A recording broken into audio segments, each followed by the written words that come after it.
What is happening, Forum? Welcome back to another episode of I Trusted the Wrong Person and Now I'm in Emotional Shambles. Today, we are talking about importing. Usually, people import cars, electronics, or maybe some fancy cheese. But today's hero decided to import a husband. And let me tell you, just like cheap electronics from a sketchy website, this package arrived broken, defective, and it completely ruined her life. We have a story about a woman, let's call her Tasha, who thought she was starring in a romantic movie called Love in the Motherland, but she was actually filming an episode of How to Get Played International Edition. So, grab your visas and check your bank accounts, because we are diving into the green card hustle. So, Tasha has been living abroad since she was 12. She built her life there, went to school, worked hard, got a reputable job, the kind people back home casually describe as, "Oh wow, you've made it." She's got the status, she's a boss. But her dating life? It's drier than a piece of toast in the Sahara Desert. Yeah, love kept missing her address. She tried relationships. She showed up, she cared, she communicated, she wasn't toxic, manipulative, or playing games, and yet, every relationship failed, like a group project where she did all the work and still failed.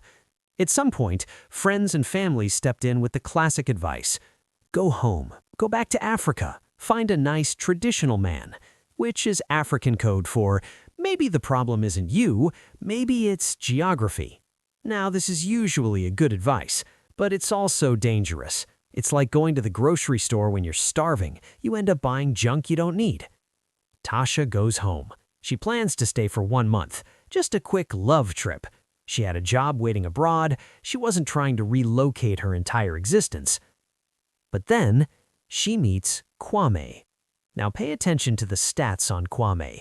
He is 39 years old, smooth enough to make good conversation, and emotionally available enough to seem promising.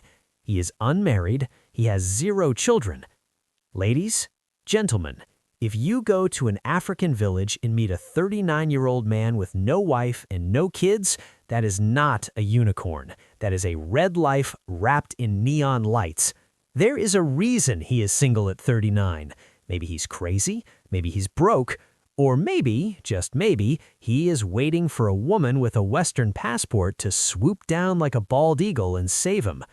But Tasha didn't see the red flags, because when you think you've found the one, logic takes a vacation. Her 1-month visit quietly turned into 4 months. She was hooked. Eventually, Tasha goes back abroad, but the relationship didn't end. They stayed in touch. Calls, messages, plans, and then Tasha made a huge decision. She files the paperwork. She gets Kwame a visa. This wasn't small love. This was marriage-level effort without the ring. Kwame lands in the new country. Now, for the next 6 months, Tasha becomes his mother. Kwame doesn't work. He can't work yet. So what does Tasha do? She did what partners do. She feeds him, she clothes him, she puts a roof over his head. She basically adopted a 40-year-old toddler. And what was Kwame doing during this time? Was he cleaning the house? Was he rubbing her feet? Was he being the best partner ever? No. He was scouting the neighborhood. 8 months in, Tasha notices something. Kwame is getting real friendly with a neighbor down the street. Let's call her Brenda. Brenda is also an African woman. She is divorced. She is available.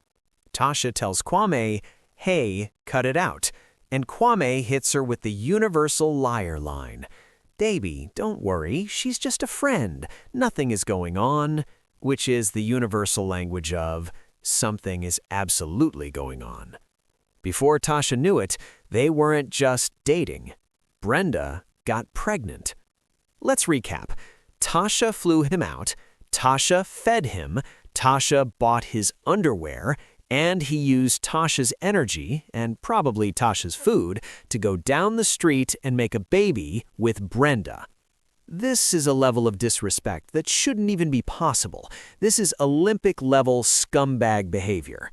But wait, it gets worse. Tasha is devastated. She confronts Brenda. She goes to the other woman and says, "You wrecked my home." And this is where the story officially enters villain dialogue mode. Brenda has the audacity of 1,000 suns. Brenda looks Tasha in the face and says, "It's not a big deal. Calculate all the money you spent on him. I'll pay you double." Excuse me? Is this a transaction? Is Kwame a rental car? Did Tasha just lease him for 8 months? Or did Tasha just finance a bad investment and should just accept the loss? Like, here is your refund for the defective boyfriend, plus a restocking fee. This woman, Brenda, is ready to buy out Tasha's contract like he's an NBA player. And then the final knife in the back. Kwame looks at Tasha, the woman who changed his entire life, and says, "I never loved you. I was only with you so you could bring me abroad." He said the quiet part out loud. He admitted the scam.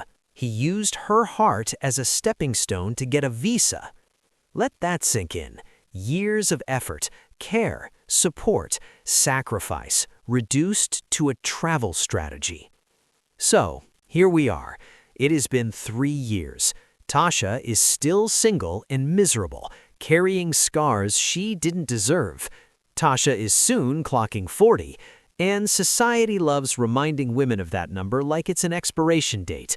But here's the truth they don't say out loud. Tasha didn't fail at love. Love failed her. She trusted, she gave, she showed up honestly. Kwame didn't break her because she was weak.